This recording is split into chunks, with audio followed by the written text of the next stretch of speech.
अरूको जिन्दगी देख्दा वाउ कति राम्रो जिन्दगी लाग्छ, आफ्नो जिन्दगी देख्दा दिक्क लाग्छ। अनि काम मलाई छोड्दैन। Hello guys, welcome to my video. आशा गर्छु हजुरहरू सन्चै र स्वस्थ र तन्दुरुस्त हुनुहुन्छ। म पनि सन्चै छु। हिजो यति मेरो शरीरले काम गरेको थिएन, आज चाहिँ मेरो शरीर ह्याप्पी भएको छ। सो टुरुङ लाएर म चाहिँ बारीतिर गएर लसुनहरू सबै उकाइदिन्छु अनि लसुनको झार फालिदिन्छु अनि यहाँ मकै लगाइदिन्छु भनेर मेरो प्लानिङ थियो।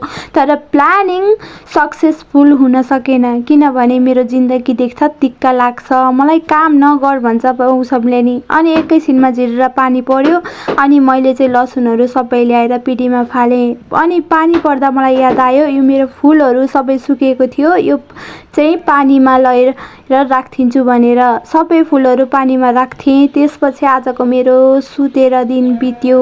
हजुरहरूको कसरी बित्यो भन्नुहोला। मेरो मिनी ब्लग कस्तो लाग्छ, राम्रो लाग्यो भने लाइक सेयर सब्सक्राइब गरिदिनुहोस्, च्यानललाई फलो गरिदिनुहोस् अनि मेरो च्यानललाई सब्सक्राइब गरिदिनुहोस्। Thank you for watching. आजलाई यति नै, फेरि भोलि भेटौँला।